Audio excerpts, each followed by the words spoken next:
Hello. How you doing, Rhombus? Some people are apparently excited for a Kench Niner stream. I sure am. Still holding my guitar from yesterday. But we gotta have to switch out guitars for the next guitar stream. I miss it. This is a really nice guitar for this kind of playing.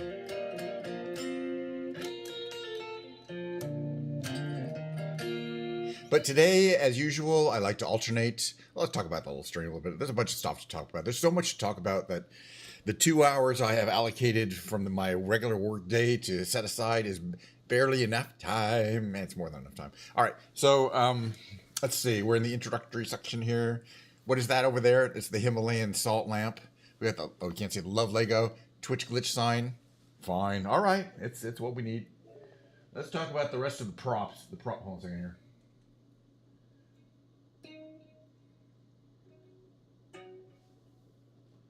Because for one thing, I do have the beautiful blue Bluetooth controller available, reasonably fully charged up. I have rechargeable batteries up, so that we can fly around using this device in order to actually. All right, whatever. And of course, the beverage of the day, which is not Diet Coke. Look, I don't want to scandalize anybody here, but occasionally I run out of Diet Coke. It looks a little like that. Look, there's no bubbles. It's iced tea. It's Trader Joe's black iced tea, unsweetened. It's really good. I just like, unsweetened iced tea flavor. I remember when I was a kid, we get it from the powder. We get the powder. We get the Lipton iced tea in the powder. We pour it in a jar. We put ice in and water in and mix it all up. And ooh, it was a good cheap beverage for summer. Saved a lot of money because you get you buy that whole thing of powder. And this tastes like that. This reminds me of that. But, it's even less work. Just pour it right in the jug. Now, if you go to your Trader Joe and you're looking for it, it's hard to find. It's on the lower shelf. It's really far down. You got to look way down where the... Anyway. All right, I got more Diet Coke, but I just got it this morning and it's warm. It's in the fridge. It won't cool down till tomorrow, so... We're going to have to do without Diet Coke one darn time. I don't know. The stream might be the worst stream ever. It might be the best stream ever. And it really doesn't matter. I'm hoping to hit the mediocrity level. And not exceed it. You know what I mean? Because if I did that one time, I'd have to do it every time. All right. So they'll be flying around in Microsoft Flight Simulator 2024. Don't know where we're going to go or what specific type of flying device we're going to fly in. Because I have like over 100 planes in my hangar.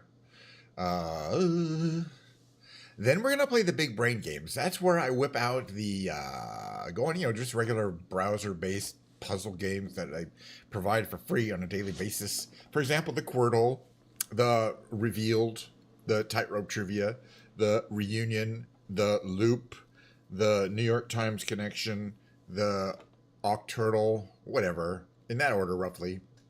It takes about 20 minutes or something. Sometimes the community comes and helps out with these games, which is wild to think about for me. Like, why do they care?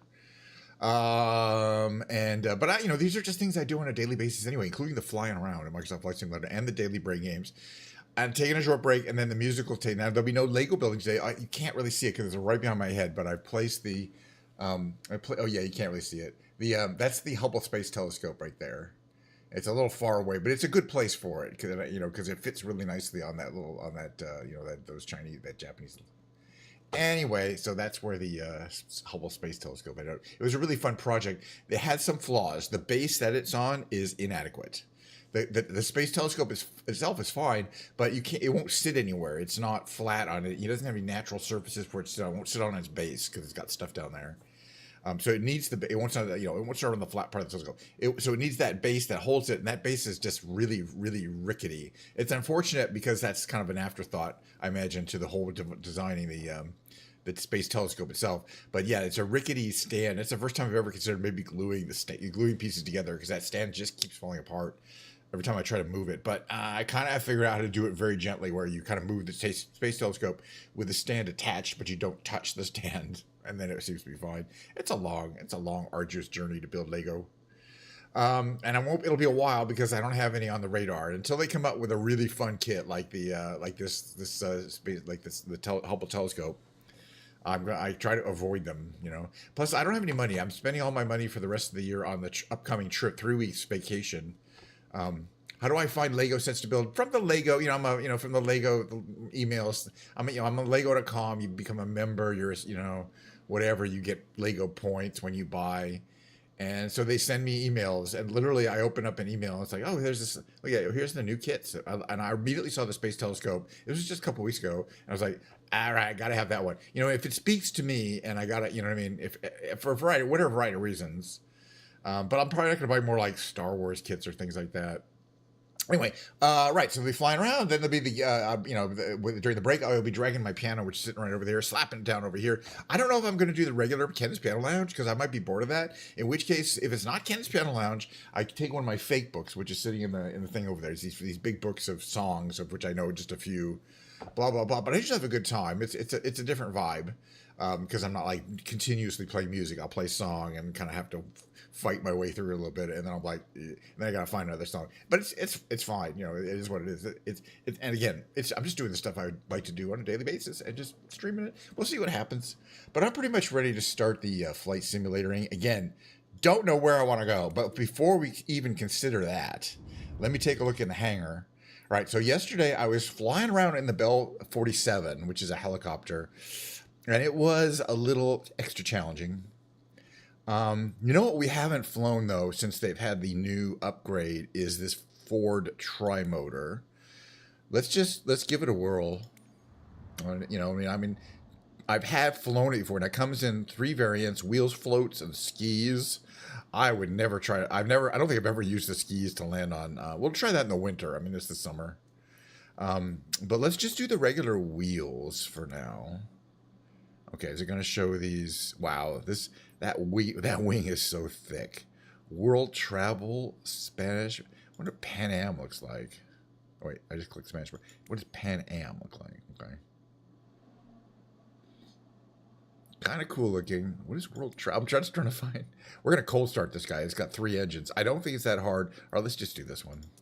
All right, so part 1, and the only reason I'm picking this plane is because I'm very unfamiliar with it. You know, I know I've flown it a few times, but that's it. Let's see where we got the whole world to fly around in. Anybody have any suggestions? I'm always interested to take suggestions. Somebody's like, oh, I've always wanted to see, I don't know, something. The Eiffel Tower, the pyramids. You know, I've flown all the every major points of interest. I guess we'll do a little California flying.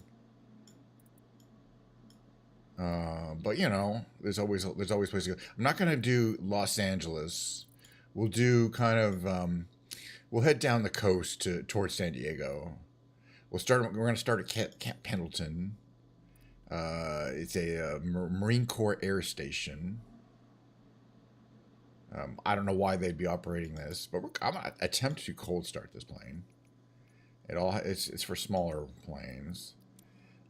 I might have to look through the good old checklist. I might figure it out. I don't remember how many buttons and switches there are. Well, let's take a look. Looks like a pretty nice day in the Southern California area. And that's our. Again, I've flown this trimotor before, and there's a couple of trimotors: the Fokker and the Ford. This is the Ford trimotor, which was a style at the time, you know, with the central motor and the 2 motors. And so it was seen as safe because, you know, 3 motors, one goes bad, you still got 2 kind of situation. But that wing is made of corrugated aluminum skin, and that's where all the fuel is. But it's so thick, plane just can't get going too fast. It's just so much drag from that design. But you know, it's kind of a simple way it's constructed. You also see this is corrugated aluminum siding. It was very kind of a common way of producing planes.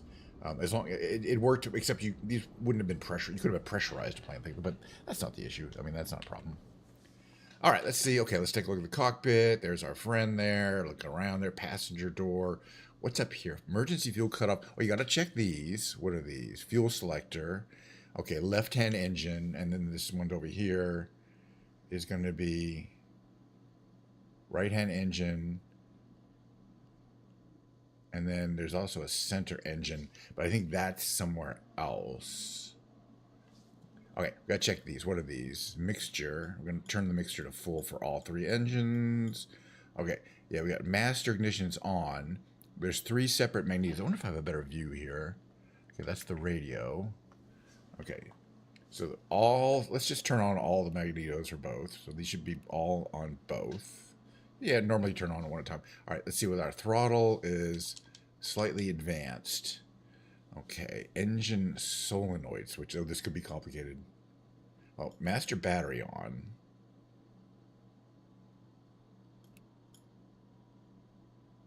What is this, by the way?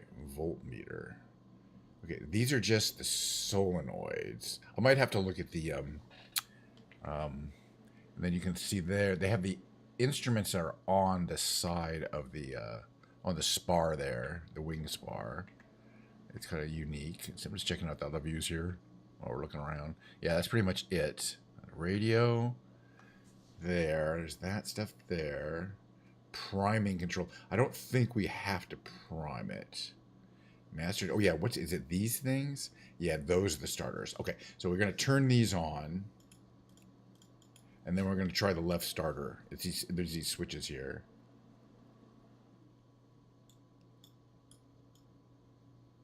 Well, it says push to engage, so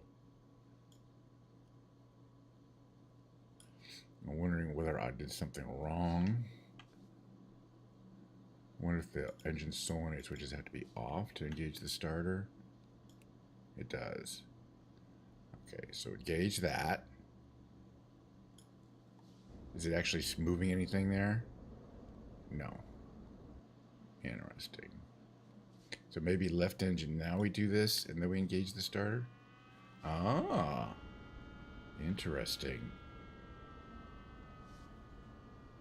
But I don't think it's stabilizing. Right. We miss something. What do we miss? Batteries on. Lighting switches. I mean, I think we have enough throttle. Master ignition is on, right? Mixture is... I mean, I think we don't necessarily need to be 100%. Okay, left starter is disengaged. But okay, so you turn this off. Maybe you have to start it, left start it, engage, turn this on.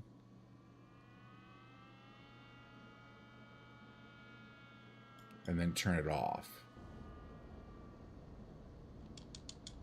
No. This is an interesting procedure. I will try the, I will check the, I may have, what is this? Maybe it's priming. Oh, it is the priming. Okay, now I know what I have to do. Okay. So, I remember now. You do have to prime the engines. It's easy once you know to. You got to engage the left starter. Now you have to prime the engine. So you got to turn this to left engine. Prime the lock. Oh, unlock the primer. Unlocked. And you got to pump it 5 times. And now I think we can start it. And it should start up. And it's not starting up. I mean, it's winding up, but it's not catching. I have fuel. I think it's primed. Okay, let me just briefly check. This might not be interesting to people, but I find it fascinating for whatever reason. Okay, checklist. Let me just see what I've got for before engine starts. Find fuel selectors. Those are left engine on and right engine on. Center fuel valve. This one. Oh, that needed to be on. What about the other fuel selectors? Oh yeah, I messed up. Well, it's pitch trim.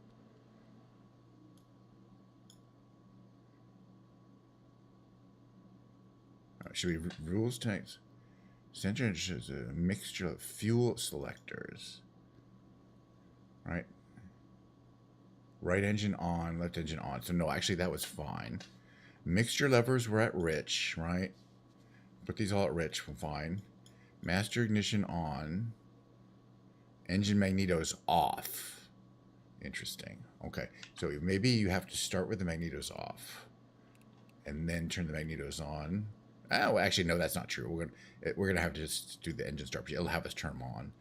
Not required for warm engine. 3, 4, 5. Engine primer, left engine.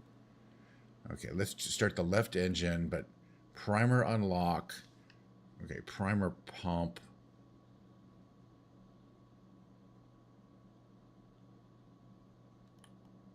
Okay, let's see. Let's follow this here. I'm just curious if we can figure this out. Okay, so primer unlocked. It's on left. We're gonna prime it a few times. It doesn't show whether it's primed or not, unfortunately, and some engines do. So I don't know if that's necessary. Okay, then you have to turn it back to lock, according to this thing here. I don't think that's meant. Okay, engine primer selector off. Starter push down. That's this thing down here. Engage. Oh, I got this because this switches on. Okay, fine. So now we can engage it. Okay, starter's engaged. Engine solenoid on.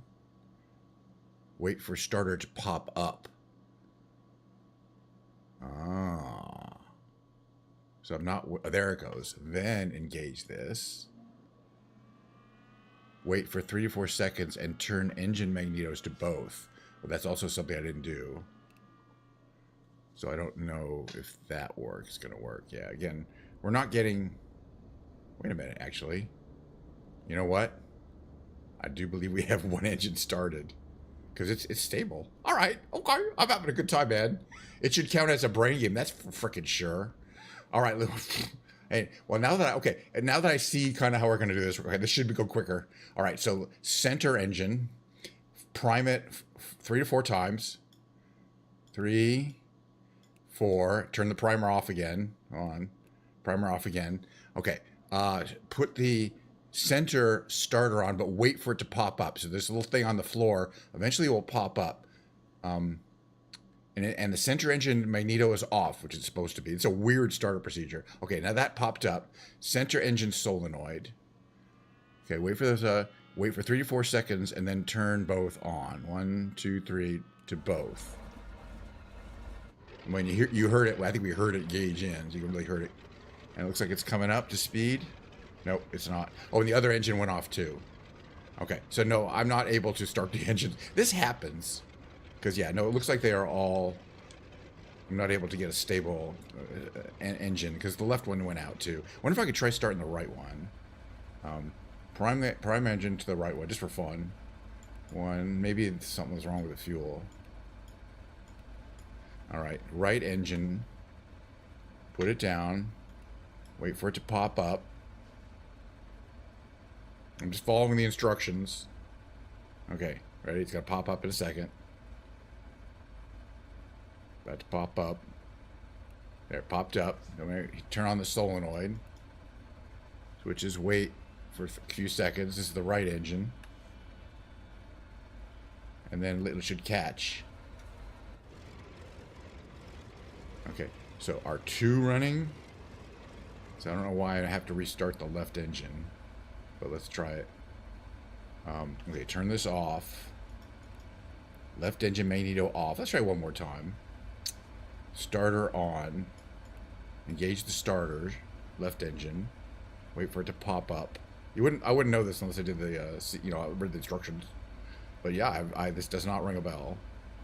Let's see if I can get the left engine to start up.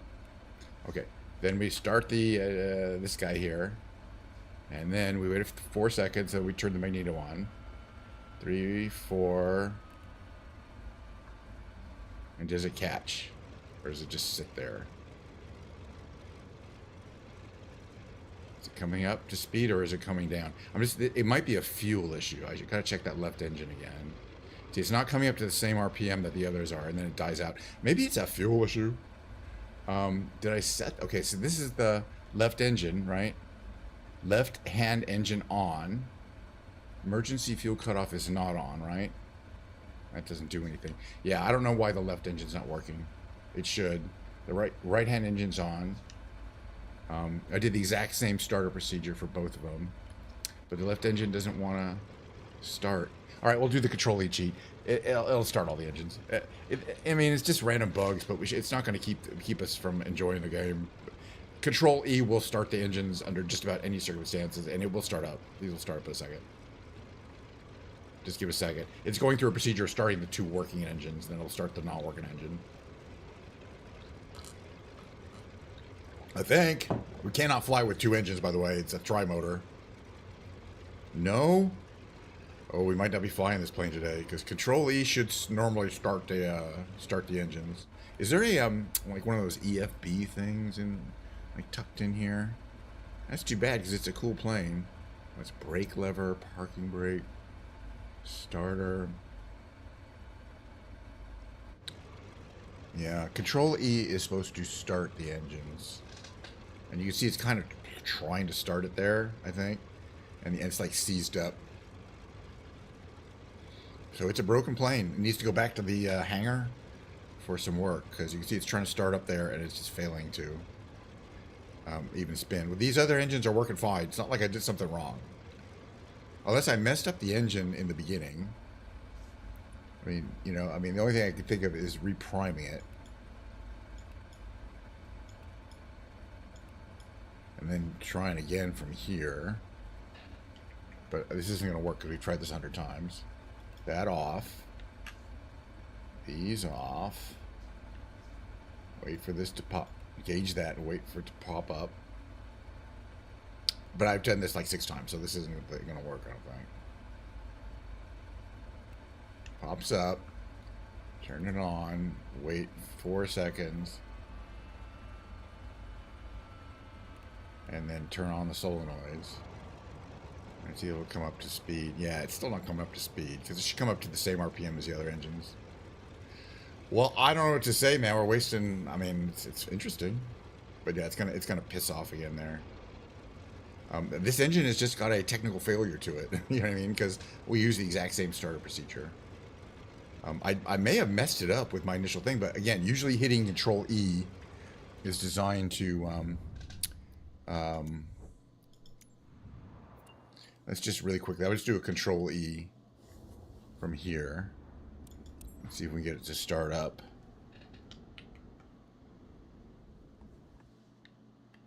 Let's turn some of this stuff on here. You know...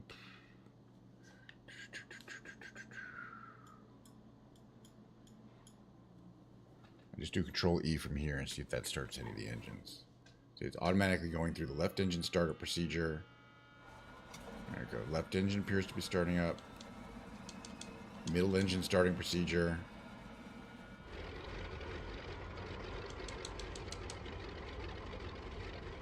Right engine starting procedure. Yeah, it looks like it is successfully starting. This time when I restarted it, we're still gonna fly this.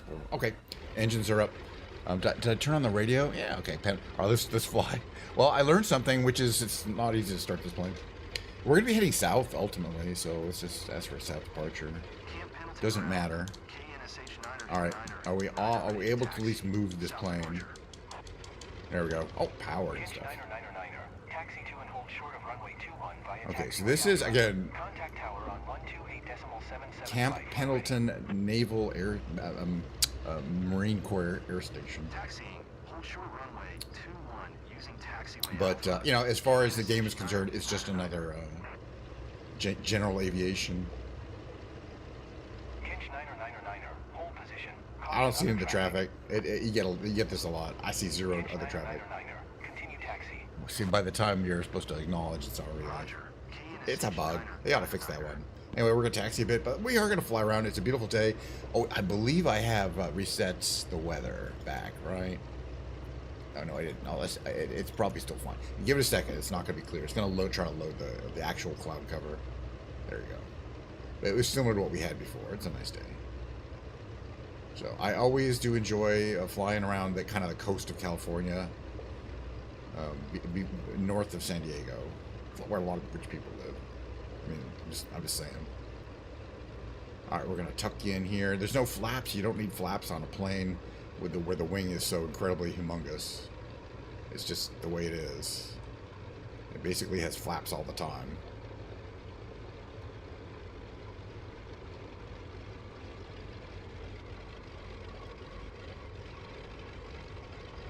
Just take off clearance, please, from clearance. And here we go. This is what it looks like from here. Departure to the south. Kench 999er, altimeter 2994 south departure approved. Cleared for takeoff runway 21. Alrighty. Let's go flying. That's what the plane looks like. Again, we're going to give it a lot of gas, and it's going to barely... You feel like you're not going to give it too much. These engines were, I mean, not just not super powerful, but the whole configuration of the plane being heavy. Now you see it's going to kind of go up like that, but it's still not heavy. You know, it'll take a while before we get actually flying. Okay, that's not too bad. That's pretty fast, actually. And this is takeoff power right there. I'll show you where, well, okay, that's what it looks like to fly it. It's not obviously designed for super fast stunt flying or anything like that. So this will be a leisurely, like 15-minute flight before we land, but it's fun. You know, it's not unusual for me to take 20-30 minutes to get off the ground. All right, south. We're basically heading south. This is south. So we want to head. If we head over this ridge here, we should see the ocean. And this hole here is, yeah, it's Pendleton Marine Air Station. There's a other Pendleton, I think, or is this the whole Pendleton? Okay, pretty humongous. I think they operate Osprey V-22s from here. You get like some nice overviews. All right, they do have trim. I am gonna operate my trim. Did you hear my last transmission? Did I hear your last transmission? I don't know. Did I hear your last transmission? I think not. Camp Pendleton Tower.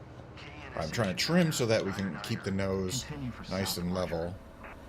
It's really an unusual cockpit design with the windows and those really thin forward windows, but it works. And of course, you're looking through that propeller. You can see the propeller spinning, so it's really not great visibility. It's a little distracting. You know, modern airplanes don't have a big engine in the front of them. But wow, that thing is so thick. But you know, it was thick. Had a lot of lift, and it could carry a lot of fuel, and that's what was important for this design. And again, with the 3 engines, we're very hungry for fuel, but you got a decent range because you could carry a lot. Okay, we're gonna come back down to more like cruise power. So you feel like you're going like a bat out of hell in this plane, and what we're doing like in 90 knots. What is this plane used for? Well, this plane was used in the 30s for air travel. For, you know, it was an actual passenger train. You know, you can see the passengers be back there. World Travel Airlines, you can see they're kind of, you know, there's like 25 seats or something, or there's like, I think, no, there's like 18 seats maybe, or was it 2 seats or 4 seats? I think it's just 3 seats. Hard to say. And there's a little lavatory in the back there. But this was the dawn of, you know, travel, rich people traveling by air rather than by train or by, you know, car carriage or something. You know what I mean? That in the 30s, and that was considered very, very, you know, ritzy and rich and fancy to fly by plane. And if you did, it was probably going to be something like this or a DC-3. But yeah, there was a couple of trimotors planes like this that were used. There's the Ford trimotor, this plane, and then the Fokker, the F-O-K-K, the Fokker plane, which is a trimotor. And they were made a lot of them. They were very popular. They were considered very safe because they used very tried and true engine technology, and they had 3 engines, you know. So if one failed, you had 2 engines to get you there. And a very kind of, but they were loud. They were not pressurized. They were uncomfortable. They would have been cold. You know, they were cold. There wasn't really a lot of heating in the back. You kind of see how they're. Did I hear your last transmission? No, probably not. Probably not. I'm not. I think I have my audio turned on too low. KNSH 999er. Frequency change. During World War II, you know, this was a pre-World War II air design, so a lot of them were used as a parachute to drop paratroops. They use that door in the back there to drop parachutes. In the back, that kind of round one there. You'd open that up in flight, get your parachutes in, have them drop out, or for logistics or transporting people around. But there were a bunch of old, these, I think World Travel was an actual old airline that went out of business in the, 50s or whatever, when the jet era came by. Okay, so this is one of the fancy communities north of San Diego, between Los Angeles and San Diego. Which it's not completely, there's areas where there's nobody. Up that further, when you go further north of Oceanside to get to San Onofre. But when you get from here down, it's all these kind of fancy beach communities. They don't always start off as fancy, but eventually enough rich people wanted to move in that all these kind of areas here, all these houses here are very expensive. These walk to the beach or on the beach places. Some of them might be connecting to chat. Boy, did I disconnect from chat? Am I on TV still? I guess we're still chatting. I don't see any drop frames. I think Twitch is having some issues. Probably just busy. So yeah, I'm working on planning my big 3-week massive vacation, because that's when I vacate. I don't really take my vacation during the major holiday periods. I like to take my vacation when everyone else is working. That's a kind of a key thing. So yeah, I still need a little more negative trim here to keep the nose. But again, we're going at a stately slow speed in this plane. And that was the thing that kind of killed it for air travel, was that, sure, got you from there to point A to point B, but it wasn't that fast, surprisingly, compared to some other ways of traveling, and certainly not compared to a jet, a modern getting from point A to point B. So there's McClellan. Okay, so there was, so there's Oceanside, and then there's Carlsbad. And these places also get, when you kind of get into the hills there's always kind of these fancy areas back in the hills. But Escondido, Carlsbad. But eventually we will hit the we'll hit San Diego, I think. It's not that far. It's only 20 miles. But I like to fly over this area. It's not super exciting. So if you drive down, and I have many times, this year I'm not driving. I'm just tired of all that driving by myself. It's 7 hours to drive from where I currently live in California. Is there any insulation using this year? There is not. You can see that corrugated thing there, and then when I go outside and look at the skin, you see how those corrugations there, kind of on the side, and you can kind of see them there. That's what they look like from the inside. Yeah, the skin is that thin. And they did it for lightness. And I don't know if there's any. There might be some padding. There's some padding in the passenger area back there, so they're not just looking at corrugated skin. So there might be a little insulation so that they're not touching that cold aluminum corrugated skin. But it was just a style of construction. Again, that corrugation makes the wing, you kind of see the texturing there. It makes it strong, kind of makes the aluminum much stronger, but it induces a lot of drag. It's not a smooth wing, and it's not a smooth-sided airplane. So again, one of the reasons it's slow is because that huge wing dimension there. You just see it's bigger than it used to be. And the fact that it uses corrugated aluminum construction, which again was very, very common for designs until they invented the so-called stretched aluminum skin, which is where the aluminum is flat, effectively. You know what I mean? Not corrugated. But that was a more complicated system. But yeah, you can see it's kind of. They just use these corrugated sheets of aluminum that they cut and then rivet onto other sheets of aluminum. In other words, the construction is relatively easy, and what you get is light. Everything is all about weight and structural and strength, strength to weight ratio on an aircraft design. So these planes did have good strength to weight ratio. What they did not have is good efficiency moving through the air. And at the time, it was still a lot faster than taking a train or anything else. But again, compared to modern planes, very, very slow. But that's fine for sightseeing. We're just going to sightsee anyway, Anyway, so this is I-5. You're going to take this down. It goes all the way to Canada on the west coast, all the way down to Mexico, Tijuana, Mexico. There's a water treatment plant.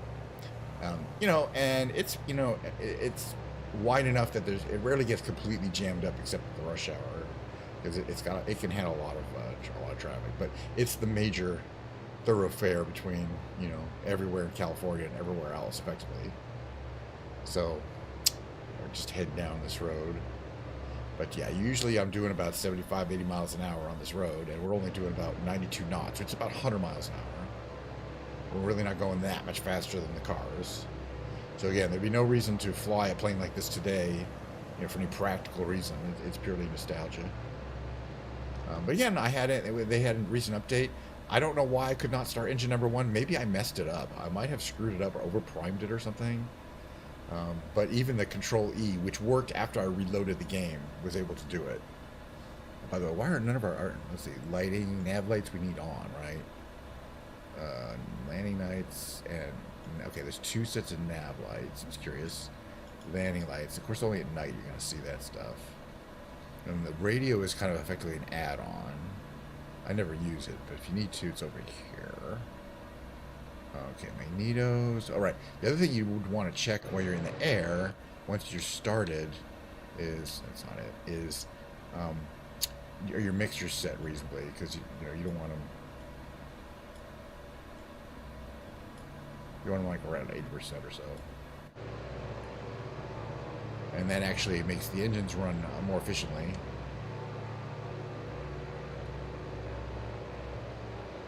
So we have a little bit of cloud cover here. But the simulation is running well, and we are going to probably eventually get to San Diego, about 10 minutes or so. And land. I'm probably going to land at San Diego International, though. That's basically the only airport. But the good thing, it's right downtown. It's easy to find. You can't miss it. So yeah, so I got my flight from Oakland, which is my closest airport, to San Diego, which is where I'm going for TwitchCon, and the upcoming TwitchCon I'll be gone for, and that's 5 days. That's a Wednesday through Monday that I'm staying in San Diego with my friends. We stay every year. And now I have my flight, so I have a transfer on Monday. I'm flying from San Diego to Las Vegas, and I'll be there for about 5 days. I still have to get my flight back from Vegas.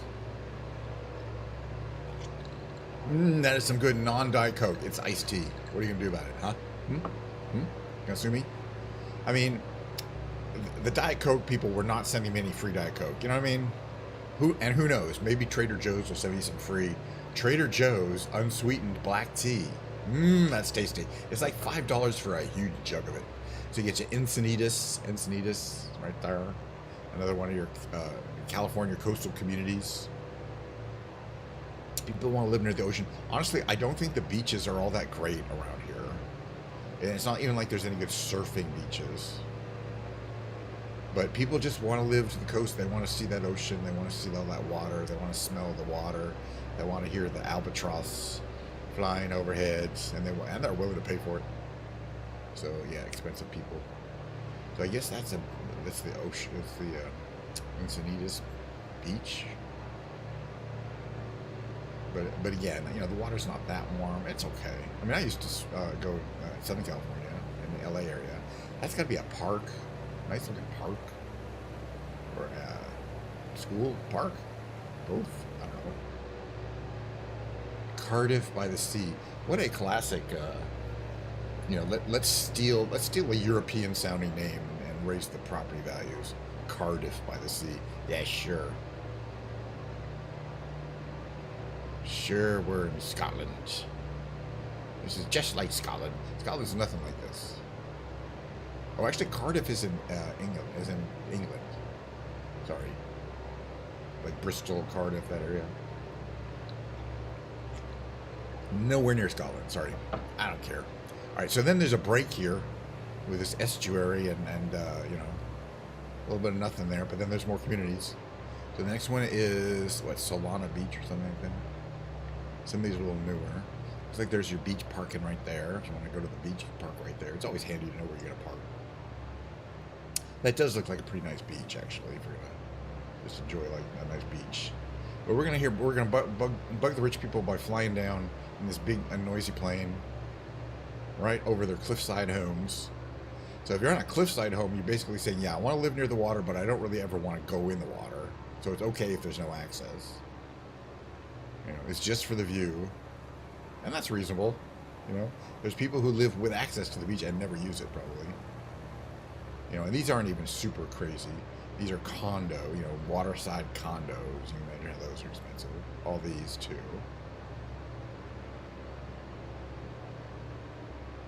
More waterside condos. But again, there's no access to the beach from here. You still have to get in a car and drive to get to the beach. And you're right on the water. That seems a little wasteful to me.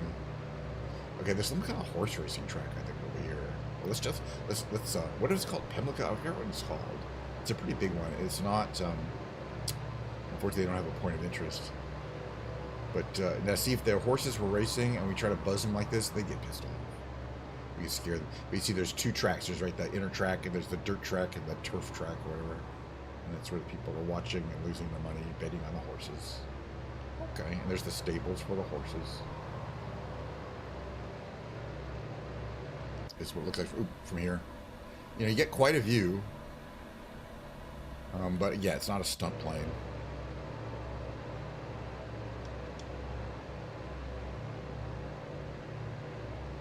So I'm trying to stunt flying, but you know, sightseeing. What's on this hillside? Looks like there's an amphitheater or something. Some kind of, I don't know, some kind of park or something there. There's a parking lot. Don't know what's going on. Let's try not to hit these trees, but you know, no big deal. But there's some rich people living up here. All right, what's this called? Del Mar, which means of the sea. It doesn't really mean anything in particular, right? Near the sea, del the sea, of the sea, seaward, sea stuff. I'm not sure what Del Mar would directly translate as. But again, more rich people. There's like, and definitely some like, you know, probably some hotels or kind of resort style, bungalow resort style. Maybe, I don't know. But we're about to see, you can barely see it, but popping up over the hills is the skyline of San Diego itself. Only the 8 billionth time I've flown over there. But every time I do enjoy it, and I really like these kind of hillsides. I mean, everything's arrayed so that people who can look west and see, watch those sunsets over the ocean. That one, that way. Those fabled ocean sunsets every single night. And I mean, it is the life. I'd get bored after, you know, if that was the whole point of living there. I'd be like, okay, now I've seen like 400 sunsets. That's fine. This is not the I-5. This is kind of the other coast. You can see I-5 is back that way. I kind of want to see if we stay off the main road and just come to the coast. Yeah, this is kind of an area where there's also not too many people for a while. Again, there's another, you can see where you're supposed to park. You can see all these people parking. This beach looks a lot more popular because you can see all those cars parked there, and there's another lot there. You probably have to pay to get in that lot, so that people want to park in the free lot area. But I don't know what kind of beach, you know, whether it's a good beach for surfing. It might be like, you know, probably might be like a good body surfing beach. But then, yeah, you're going to go quite a ways before you hit anything. Now, if we go inland, there are communities and there's people living like near that freeway on both sides, or on the far side, really. But yeah, pretty soon will be some taller buildings. As we use up fuel, the engine gets the nose gets even a little lighter. I'm trying to adjust trim. Let's go to minus 9% on, or 10% on trim. And look at this. This is a giant looking out over the ocean golf course. It's like a 36-hole golf course or something here. And it is just immense. And you're doing all these things, and you're looking. And quite a few of these holes have huge sea view. I guess it's Torrey Pines. It's called Torrey Pines. That's what it says there. I believe Torrey Pines is a famous, golf course where they have open things, but I think it's got to be 36 holes. You saw that's at least a double size. It doesn't look like any whole 18 hole to me. But yeah, Torrey Pines, and of course these holes are very famous, designed by famous people or whatever. But yeah, look how humongous this is. As far as you see golf, and then the kind of the golf resort areas there, I think. Okay. Kind of cool. It's kind of shocking that they can find enough land right next to the ocean that's flat enough. It doesn't really be perfectly flat, I guess, to be a good golf course. But yeah, that one's quite famous. I mean, there's Pebble Beach, but Torrey Pines is super famous. Okay, now we're flying over an area where we legitimately call ourselves a suburb of San Diego, so people are going to want to live here. And especially on these hillsides, there's a little isolated beach over here. How's everything running? RPM. By the way, it's kind of cool thing is to check the RPM on the engines. Well, you can't really do it. You gotta do the correct. Let's see. They have these where you get a close up of, right? Yeah, like that one. So you can see oil pressure, RPM for the left engine, oil pressure, RPM, temperature on the right engine. And they're on the spars, or on the things that connect the engine to the wing, which is pretty cool. And I'm sure that's how they did it. Again, the simplest solution that saves weight and it works. As long as you can see out the left side there, you can see those. You can see the spar, you can see the gauges there. So it's just, and then for the center engine is the only one that has its gauges in this tank. So you'll see the center gauge. The center gauges are there, but only the center. It's kind of an interesting design. Kind of obvious when you think about it. You got like a whole country club maybe with those tennis courts. A beach club, really. Not really in the country, more on the beach. But yeah, beautiful Southern California. And we're about to head up to see Mission Bay. And in about 10 minutes we'll be landing at San Diego International. Thank you for joining us on this lovely trip from California to California. Another very nicely manicured golf course there. You guys, you can imagine, boy, if they ever decided, how much that golf course has to earn in order to be worth the value of all the mansions you could put on that real estate. In other words, right, whoever owns the land, they have to be making enough money to offset the fact that they could be selling $1 billion worth of literally maybe hundreds of millions of dollars worth of mansions on that plot of land. It's not that simple, of course, but they probably are making a lot of money. But I'm thinking, yeah, that's so much, some of that real estate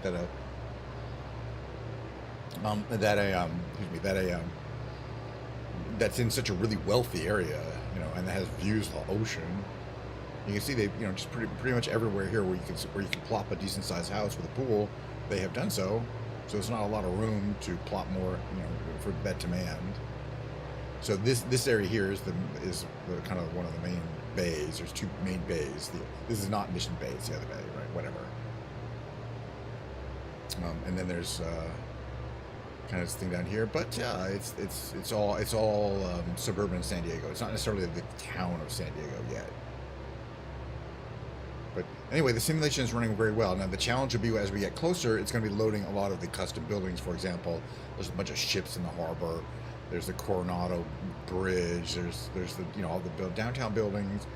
There's the convention center. I think I'm gonna fly over. I'm having a good time. At least I'm not flying a helicopter. Still trying to keep my nose from going up into the sky. I don't even feel like at the speed we're really going that fast. So we're at the limit of trim basically. Now I want to be going down a little bit. Very good. Down. There we go. We get some speed back going here. All right. Anyway, well, I'm just adjusting my trim. Right. So you see these bridges here, and it's very picturesque. But this, San Diego, we're still a ways away from San Diego. But man, the geography is pretty. There's a lot of these marinas and boats. There's a lot of houses that have a pier, a dock in the back. You're living the life. You got your boat in the backyard. Take it out any time. You're living that marine, that sailing life,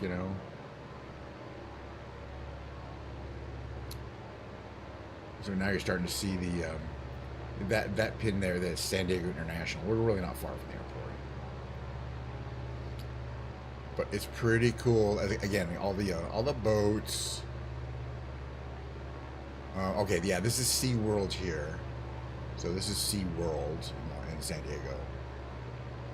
It's pretty big. I haven't been since I was a little kid, basically. But you can see it is a large place. It's got like, you know, several roller coasters, water slide type thingies. It looks pretty good in the game too. But and of course the key is the the shows, the aquarium shows. And there's the area there.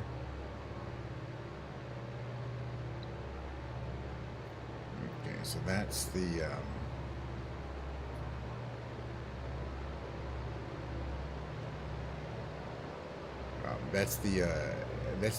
international airport. You basically see the runway. It's a single runway airport. It's the busiest single runway airport in the country.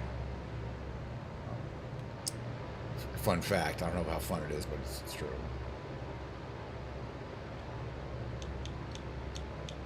Okay, try and minus 14. Anyway, okay, so we got some warehouse buildings near the airport. So the place that we stay at is to the left side of this freeway, the main freeway. This is I-5 here.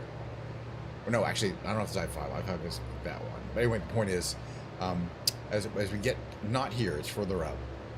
But there's like kind of these hillsides to the left of the freeway, and there's a lot of houses there. But in particular, there was a rental house that's operated by a company, and I have reserved it for the second time. It's a 3-bedroom house, 2.5 baths. It's full kitchen. It's not super deluxe or anything like that, but okay. So this is the airport, and the far side down there is the terminal, and there's kind of another terminal there. I'm not sure what that building is. But the place we stay at is in this neighborhood over here. It's a little bit ahead. Kind of right down. Let me see if I can figure it out. But one of the good things about it is it's so close to the airport. It costs like, you get an Uber, it's like $20 or less. You get on the Uber, you get there, you drive here, goes across the street, goes in there, and it's in this neighborhood right here, right below us here. I don't know exactly which house it is, but it's. Why am I not getting my? No, that's not it.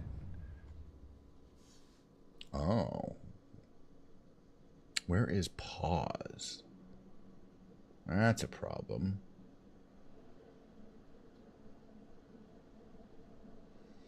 This keyboard doesn't have a pause button. Interesting. Oh, I'm gonna need that. I have a new keyboard and I did not realize it did not come with a pause button.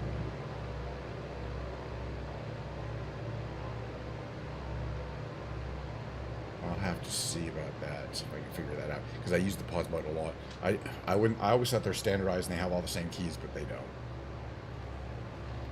So anyway, there's a lot to see here. The simulation is going well. We're going to quickly go fly over the city, and then we're going to land. I only use the pause button during flight simulation, but it's very important. You see some of these buildings are really cool looking. And you'll see as we go down here to this end, that's where this is where the gas lamp district is. And this is the convention center. It looks exactly like this in the real world. And to the left of it is the Petco Stadium.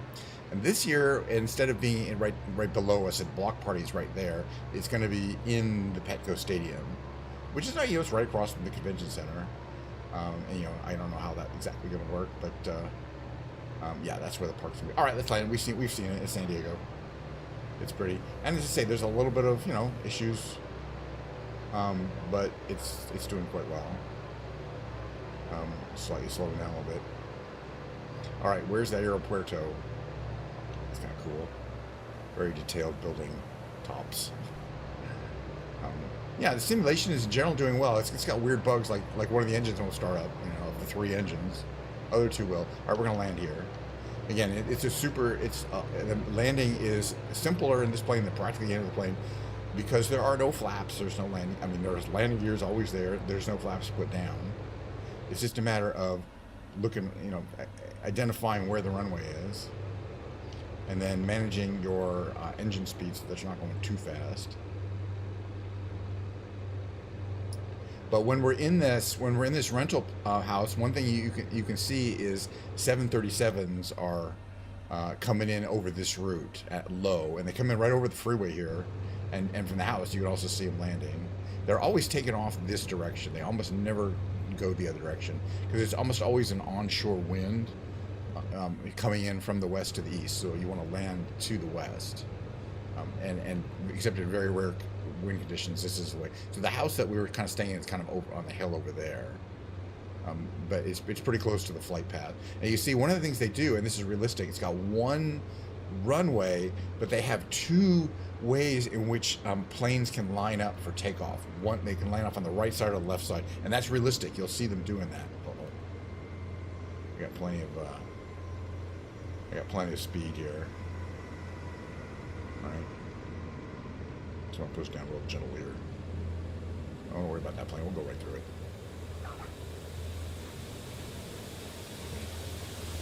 It's all magic. All right. So can we brake here?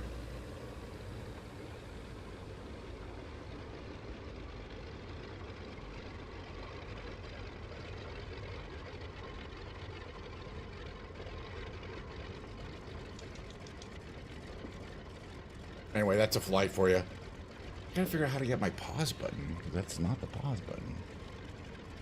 I don't even see one. And it's a standard button, isn't it? I thought pause was standard.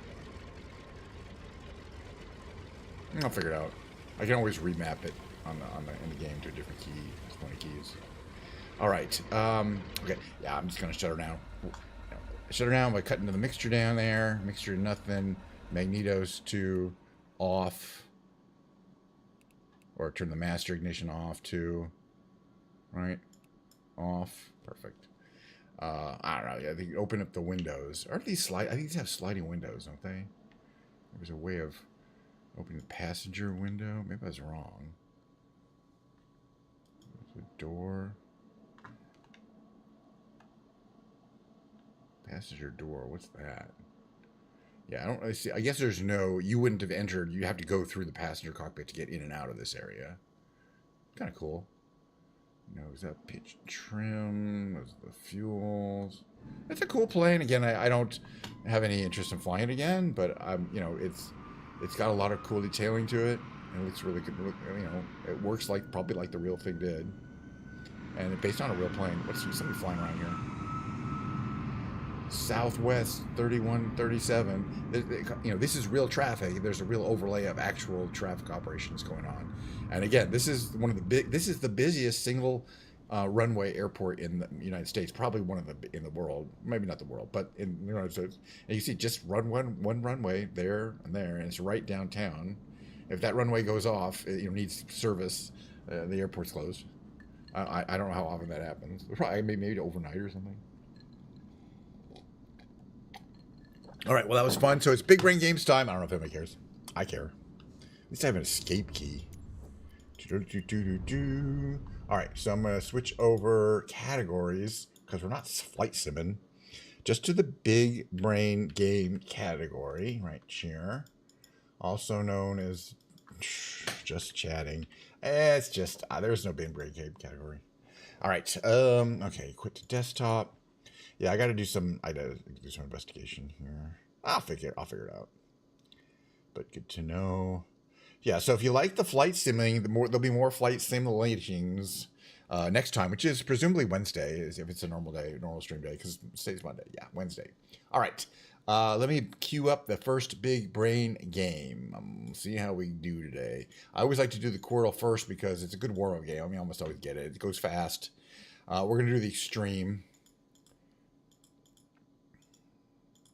I always use my powerful 3 starting words, noisy, plate, and crumb for all these 5-letter word games with the Quirtle and the Wordle. All right, let's see what we got here. So this word on the upper right, it's got to be C-L-O, because I've used all the vowels. C-O-T. Oops, no. So it's got to have to be cloth, right? Because nothing else can go after that T. At least we got one easy one. And now this one on the lower right could be gloss or floss at the very least. I kind of think it's at least one of those two. Let's hold off for a second. This one here, all we know it has an E, probably in the 4th position.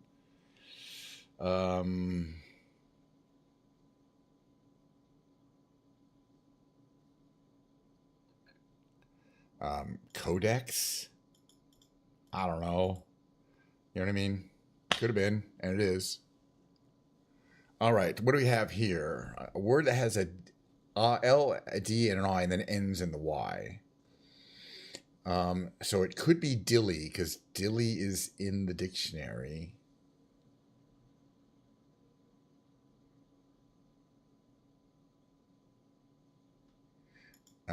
Believe it or not, I'm pretty sure. Okay, we still don't know if it's gloss or floss down in the lower right, but we have two guesses. Let's try gloss. It's a 50-50, I think.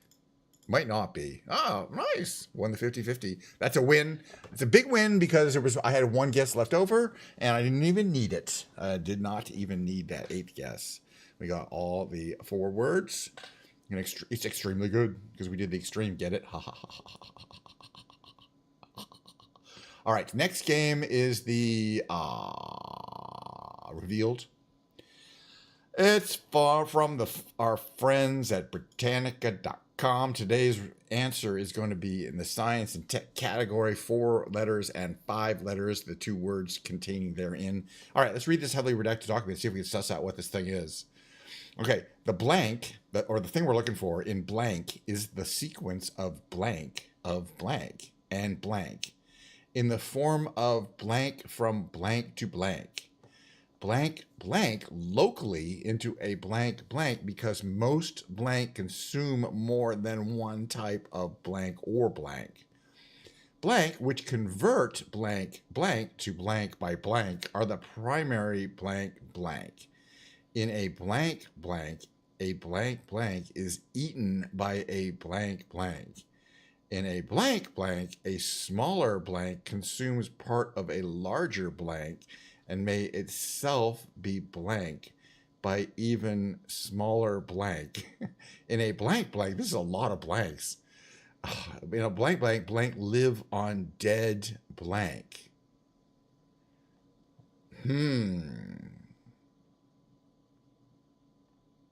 So it's some kind of metabolism related thing? What the hell? Sequence of blank in the...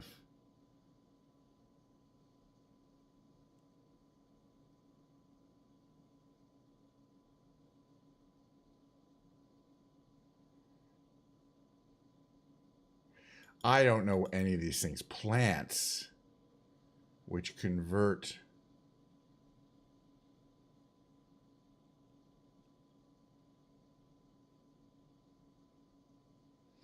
Plants convert carbon dioxide to oxygen by photosynthesis. Is that it? I don't know. Food chain? Oh, food chain. That's a good guess. Fuck, that fits. Thank you. I like it. That actually makes sense. All right, that was a community win because I might have gotten that quite so soon. But of course, as soon as I heard it, I was like, no, I thought of that first. I just pretended that you did. It's a community. All right, whatever. That's a win though, a community win. Congratulations. How do you feel? Because I don't know if we're kind of on the thing, metabolizing food, but food chain is not necessarily a real. Comes out. Let's see how the rest of the community did. Not nearly as well as they did because they didn't have as smart a community apparently. I didn't know you were that smart, by the way. Now that I knew, it's pretty impressive. 62% solving it eventually is a pretty low solve rate, and there's a little some kind of representation of the food chain. All right, well that's okay. Now the next game, unfortunately, is not a community game because it's a timed multiple choice trivia quiz. It has reset to the easier questions, but in order to get this, get the good score, I like to get 2,000. I need to get 2,000 points to call it a win. I got to do it fast, so I'm not looking at chat. Don't worry about it. You can take whatever you want. But I get, as soon as I hit that play button, the timer starts, and I'm gonna try getting a trivia question. All right, let's get going. Okay, and the Cubs. Boy, these sport ones are normally gonna get you, but I guess I happen to know that one. Get me. The aerodynamic head. The inverted body body shape. Greyhound, known for its speed. Blue and white checkered patterns of the BMW. It's kind of true and not true. Nobody really knows what it was for. Melissa's feeling it was Angelina Jolie was in Maleficent. These are the easier ones. You know, I mean, they saved the hardest questions for Sunday. Plant decided to photosynthesis, presumably. We were just talking about that. Now, the plants release oxygen to keep people, animals alive. Okay. Separately, the world's deepest river, the world's longest river, I think in South America. Dang it, Africa. That makes sense. Oof. I thought the Amazon was the longest one. Junk off the internet after watching fallacious ads of those, I guess. Well, I didn't know the answer to that one. I'll figure it out. Now I do, I guess. Jefferson is less dangerous than Burr. Hamilton would have said that. If anybody. Imagine plus novel. The conventions. I think it was Bridget Joe's Diary that kind of, but that's a vague one. All right, well, I'm not sure I'm going to get to the 2,000 point threshold today, but I enjoy doing the trivia quiz. You know what I mean? I like trivia quizzes, and I do pretty well generally. Again, the 2,000 points needed, we're not going to quite. Oh, we got there. That's a win. I mean, it's 2,000 points for a win. That's 10 points over. That's a win. It's not a big win, but it's a win. We put that. Hey, I make the rules around here, and that's one of the rules. All right. The next game, I've got a bunch more games to go, is The Reunion. It's a really kind of fun game. It's an interesting game which has a lot of subtlety to it. Initially, it's very simple. We just got to figure out what all these words are, turn all these letters green, and we're done. Boom, boom, boom. But we have to figure out what these letters are and where they go. Okay, the U and the A are on the column. The I is on the row. Other than that, we don't really know for sure where the R, they, and the N go. We got a word that has an O blank and an L. O something. And it could be, let's see, what could that be?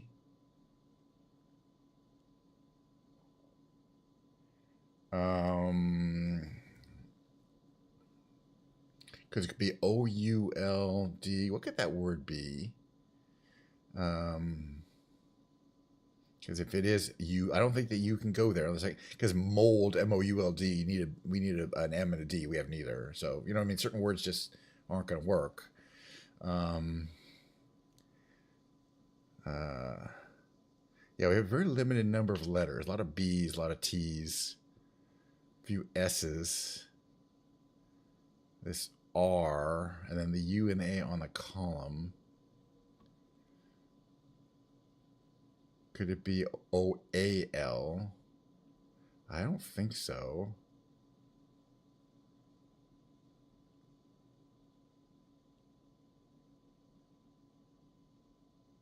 So I don't think the A or the U are going to go at the top.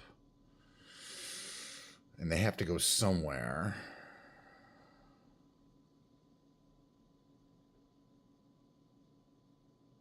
I don't think one of them has to go where that O is, but maybe not. We have a bunch of E's to place.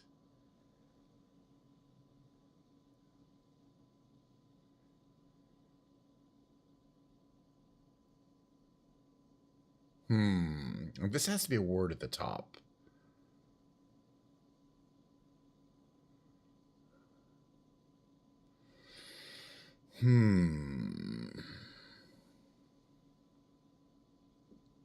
Well, eventually I got to start guessing. I mean, this I could go where the in between there. I'm just going to try that. Okay, at least we got the N, and the I stayed yellow, which I kind of think means it's going to be after the T. So what could that be? Something NTI could be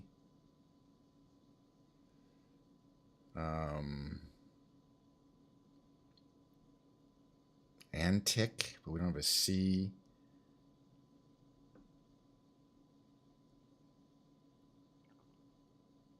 Could just be enter, but then it would have to have E's, right? And the E can't go there. It can't be.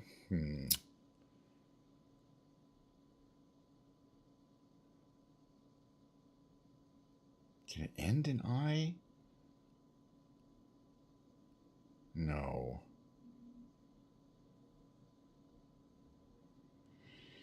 Huh.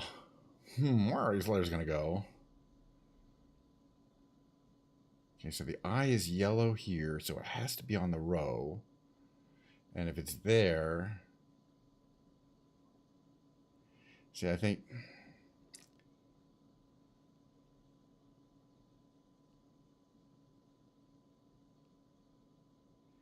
possibly where I'm thinking where the B and the O might be where they're going to be, and the I is going to go here. What? Okay, that was a wrong theory. Yeah, I have no idea what's going on. Well, we're slowly moving forward, though. Where's this N going to go?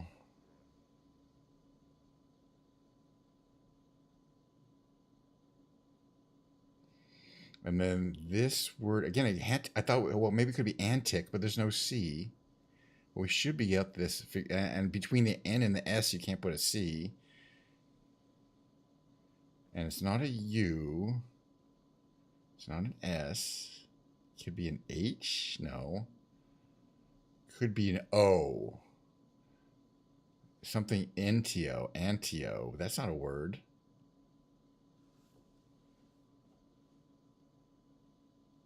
Untie? Untie. That's the only word it can be. But it took me a long time to get there. Once you know, I mean, once it's the only word it can be, then you got to do it. All right, so that N was yellow over here. So I think this word has to be burn. Dang it. Now I have no idea what I'm doing. Dang it. I'm having a good time, though. Oh, suburb. What? This is just going to be a really hard one. How is it? What is this word if it's not burn or burb? And not... Oh, burr. B-U-R-R? That makes sense, actually. Oh, well. This was just a hard one. Nobody's helping me out. I like doing it. And this one is going to be robot on the bottom, right? That's the only thing it can be. At least we're building. At this point, it gets easier, you know what I'm saying? But let's figure out what we can hear. Is this we're just going to be burr, B-U-R-R? Or is there another word it could be? Let's see. This one is going to be...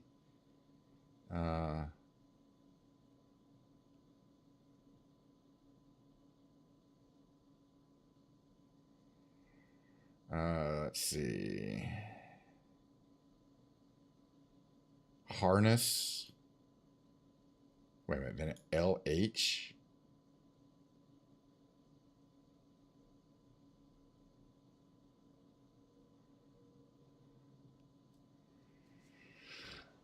I don't think it can be harness.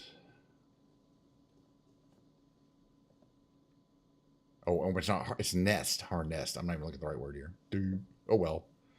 So it can't be harness because it's something nest. It's not sanus because there's no A.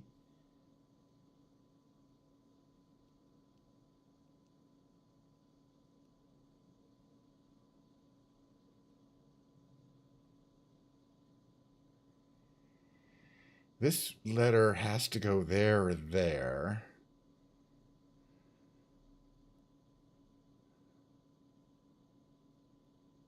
But I think it has to go here.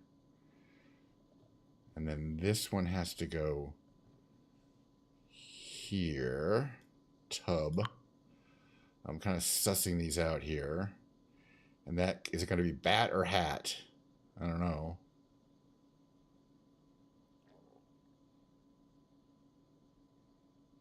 Yeah, and then it's going to be noble at the top. All right, I'm eventually figuring this out. And then earnest. Got it. I messed up a bunch of these words. And then we still have to figure out, let's see, what do we have to figure out here? Oh, it's bathtub. And then star. Oh, well. Not a win, but we completed it.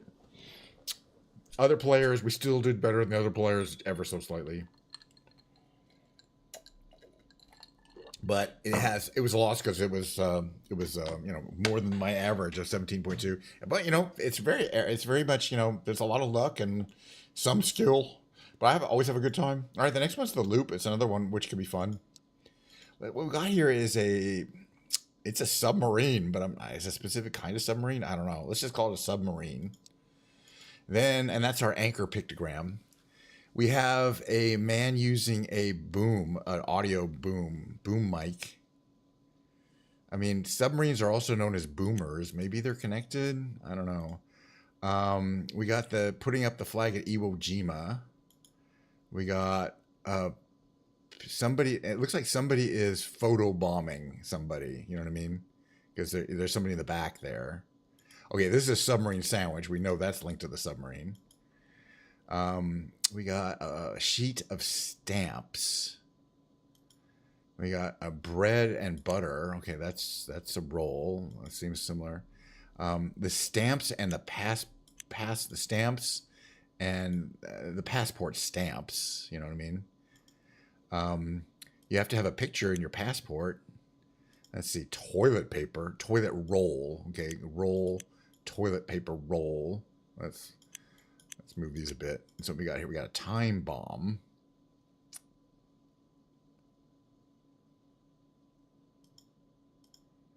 We got a photo booth. That would be next to the photo, right?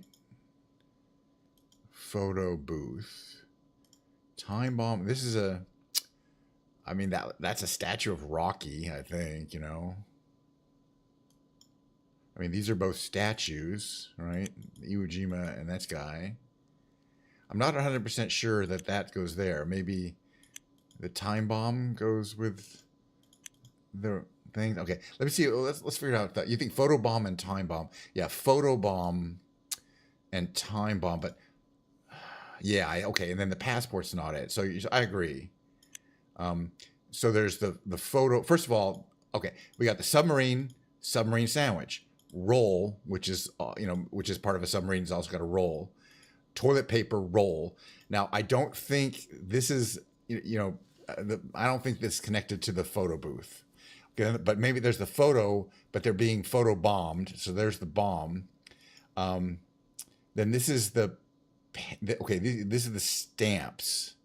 So I think the stamps are going to be next to the passport stamps.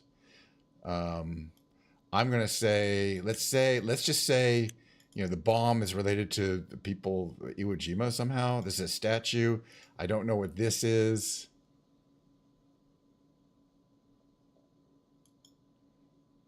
I know these are connected up. All right, let's just see how we did. Unless you guys can think of anything else that you think is a better match, we're just going to have to go for a clue. See, I thought all these were right and all these are wrong, but that's fine. Oh, we got one here. We got a really lucky thing. See where that blue one is on the left and it's connected to 2? That means those 2 are in the upper left positions, and we know that. So we can complete the entire top half of the thing just by moving these. You got to remember that, in fact, yeah, the photo sheet and the passport are connected, but these are correct. I don't necessarily know, but we now know the entire top rows connect.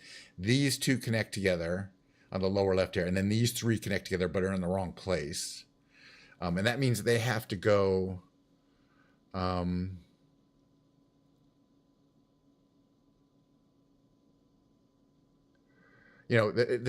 think it's going to be this way. Boom, boom. No, it can't be that way. Because this has to move. I think this is the roll. This is the roll of toilet paper. It has like sheets, perforated sheets, and so does the stamp, and so does this. But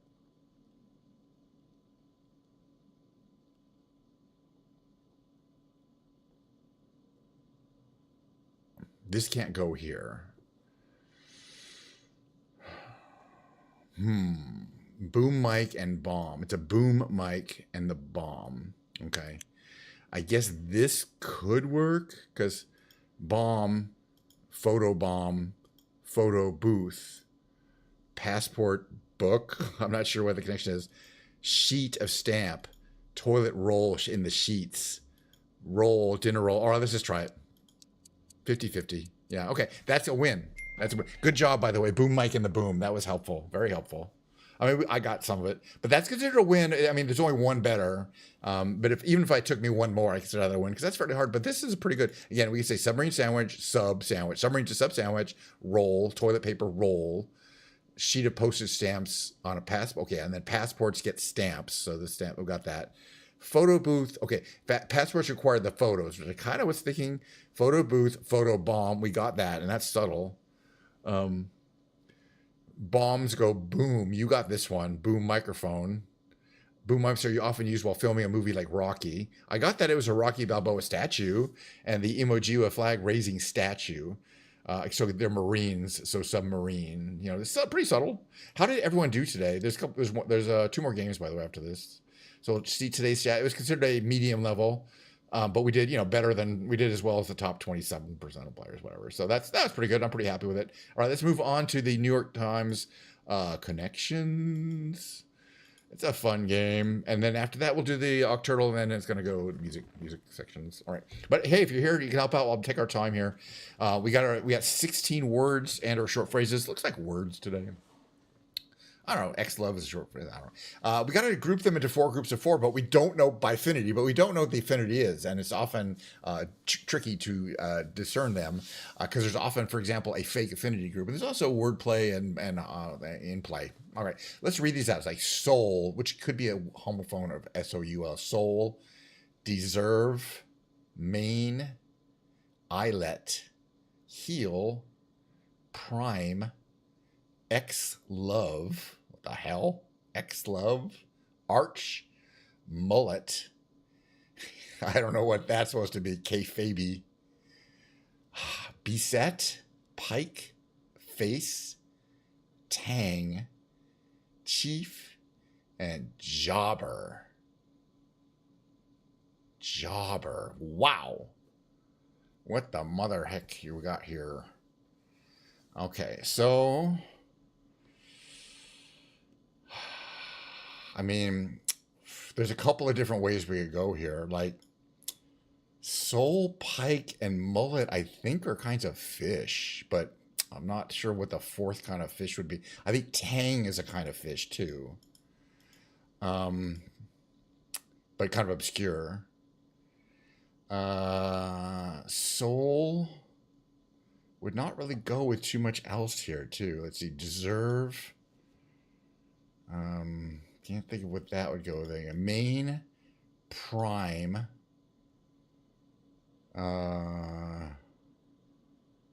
arch, and chief. What do you guys think of that? Like arch enemy, main enemy, prime enemy, chief enemy, or arch. I mean, they're descriptors of another character. And I don't see any other things. Let's go for it. I had a feeling the principal. That was a relatively easy one. That's the green one. But hey, it's always a good start to get the green one first. So we got heel. I mean, these are parts of a shoe. Heel, sole, tang, and eyelet. The tang is the thing that's like the, what a tang is. These are all parts of a sneaker specifically, is from what I can tell. Come on, let's go for it. It's got to be. No. Well, now I think that maybe they're fish. Because sole, pike, I think tang is also kind of fish. But let me double check that. Yeah, tang is a kind of fish. It's a surgeonfish. And a mullet, I believe, is also a kind of fish. And I know sole and pike are. Yeah, a mullet is also a small fish. Let's just go for it. They're small fish.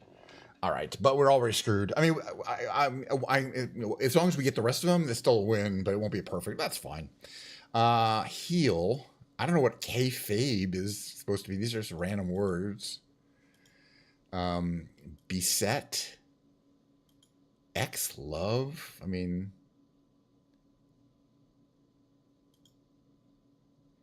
mean, serve, set, love, and ace. These are These are tennis terms. And if I'm wrong, I'm wrong. Off. Oh, let ball.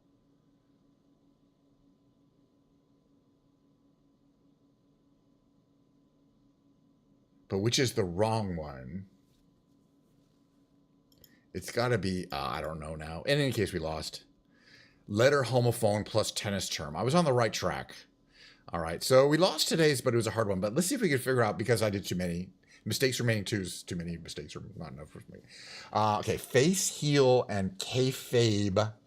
Kayfabe and jobber. What could that be? Face, heel, and then two random words. It's got to be wordplay. But what is it? I mean, K is a letter. I don't know. It'll tell us, but I mean, shouldn't we be able to figure this out? Is that even, if I type that into the dictionary, is it going to give me anything? Yeah, there is a kayfabe.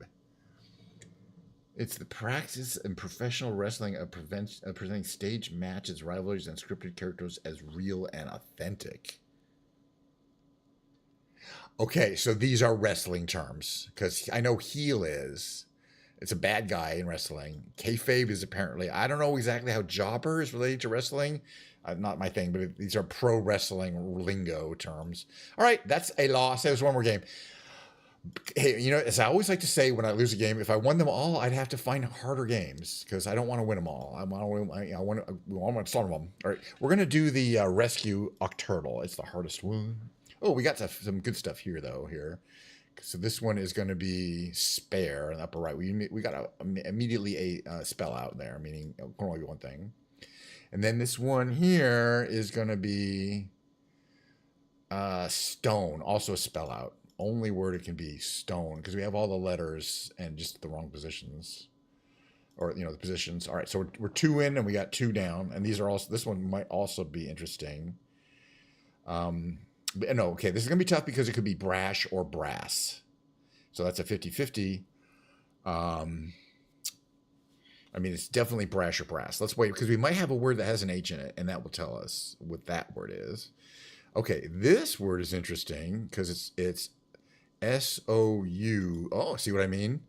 T, so it has to be south, and that's going to have an H in it. Notice that this word does not have an H in it. So it has to be brass, not brash with an H. So that's easy enough. We're moving along. Today's will be a relatively easy one, I think. Let's see. This word could be P-H-O-N something. Oh, yeah, we still have the Y available, so it could be phony. In fact, I think it's got to be phony. We have an interesting one here that has nothing. I've never seen one of this. Yeah, there's empty on the right there. We have no clues. All right, well, we're going to need at least 2 guesses for that one. But we have 3 words and 4 guesses. So if we do okay, and this one also should be good here because it's R-O something U-E. R-O-G-U-E, right? Rogue. Has to be rogue. Yeah, I'm pretty sure. Okay, that one's easy. You still have no clues. That's crazy, man. I've never seen that before. This one, it could be hard enough. All we know is that's all we know in R and E. Wow. Oh, that could be tricky. I'm just gonna guess creek. It's really gonna be lucky if it's creek. There you go. But hopefully, oh man, this was just a really hard one today. Yeah, we're not getting this one today. All right, so I also think it could be freed, F-R-E-E-D. But what else could it be? F-R-E-E-D. Oh my God, it wasn't freed. But what? We never would have got this word anyway. It's going to be, well, it's mimic. It's going to be mimic, M-I-M-I-C, because we only haven't used, those are the only words we haven't used. Mimic was correct, but the word what I didn't get was freer. Right? It wasn't freed, it was freer. There, freer. It's a hard one. Oh, how you doing? Twitch Max, what happened to my Stream Boo friends? I like Stream Boo. Hello, Twitch Max. How you doing? Good to see you. All right. Something going on at work. I'll deal with it after the music session. That was pretty fun, sort of. But that's all the big brain games for today. There'll be more next time. We'll do the exact same ones in the same order. Who knows? It was a mixed bag. Did not get the turtle. Got the Quirtle. Got the loop pretty well. Did pretty well on the loop. The reunion was a loss with 20. The revealed we got community help though. Thank you. The tightrope, I was over 2,000 points. That's a win. Got one wrong. Doesn't matter. And the connections, the New York Times connections, I struggled with. It was hard. We got the first two things. I think I should have been more confident about the fish, because we did a bunch of fake ones. I did a bunch of misspells before we got the fish, or this one before we got the fish. And then it was still hard. And even though I knew it was the tennis terms at the end, set, serve, love, and let. Let was the hard one because ace is in there too. Isn't ace a tennis term? Maybe not. And these terms I just don't know. Cave didn't ever heard them. I had to look them up. All right. Yeah, so I'm in the music category. I'm going to run my mid-roll and put my piano here, and we'll see you on the other side. So stick around if you want. Let me just do a little of that stuff here. Okay, mid-roll.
might help to unmute myself. There you go.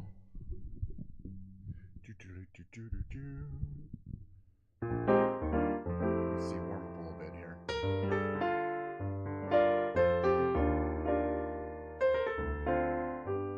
Okay, do some shit around here.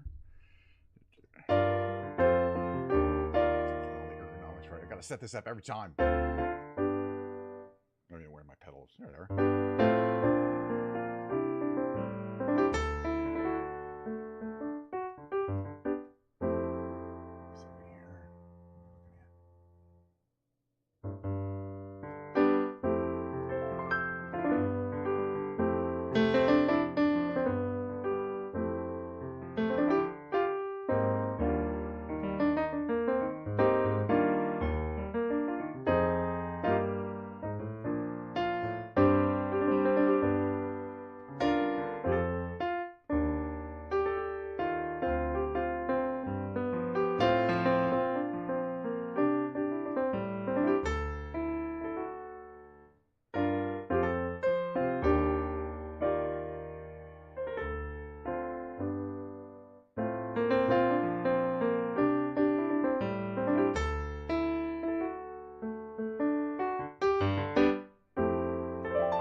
All right, so today I'm not doing the regular things. I'm just doing these random songs.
E sharp.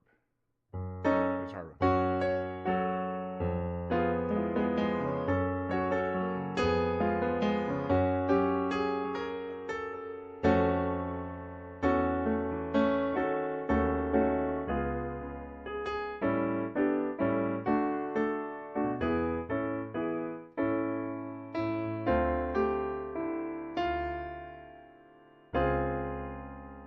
Sharp minor.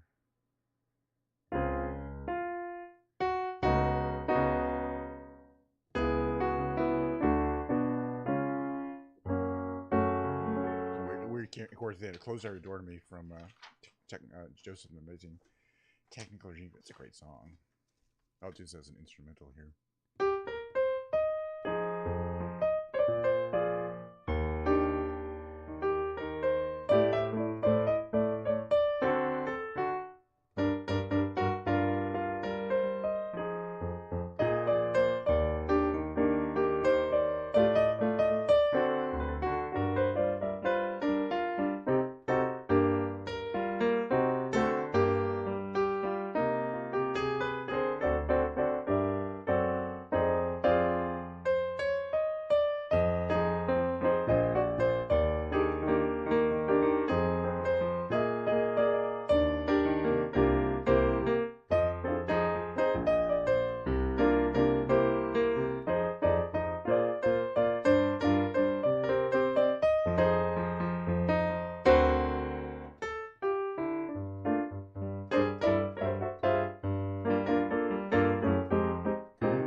piece of it.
Simpler song.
There's a couple more transitions there, but I'm going to do them.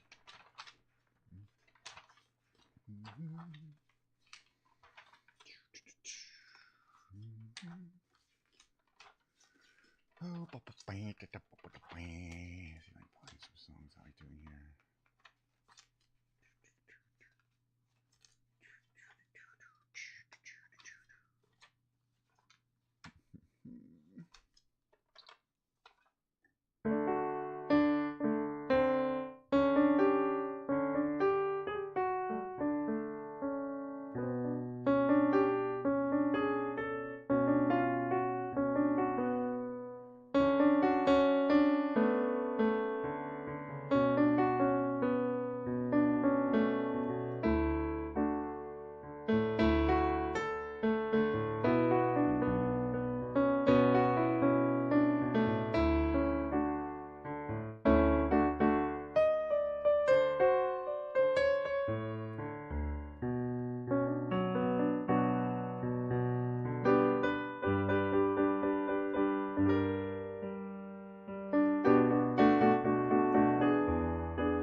It's a piano song. This one's better.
There are a million songs in here. Only a few of them I've ever even heard.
is kind of not the right version. I mean, you know what I mean. It's an interpretation. It could be better. One of the most beautiful songs ever.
Do one more song, but gotta get them to that time where I have to go back to work.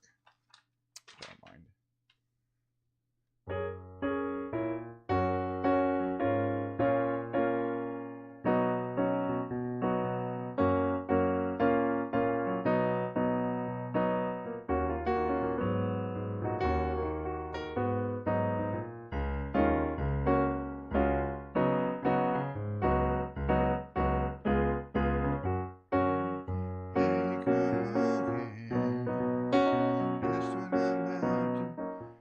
Just when I'm about to make it work without you, you look into my eyes and lie those pretty lies and wrap my heart. Pretty soon I'm wondering how I came to doubt you. All I gotta do is let it smile.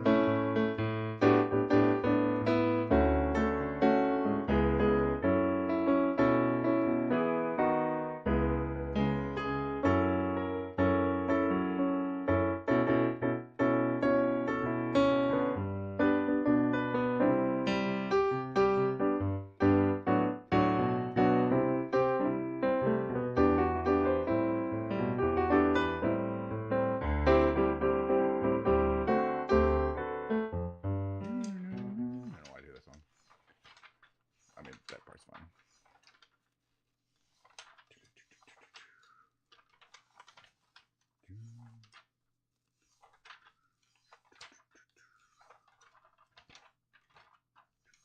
There's a million songs in here.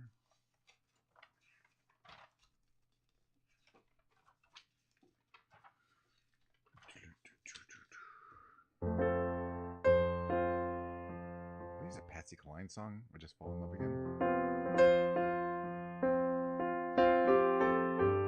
Katie Lang also covered it.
That's a great song. Now I think it's Amy Grant, which I just followed. It's 1977, so it's not that old. All right. I had a great time. I'll take these off. It's such a good time, but I do have to get back to work. There's some email chains I need to get involved in. All right. Oh. Bye. See you next time. Can't hear me anymore. That's fine. Outro. See you next time. Like next time.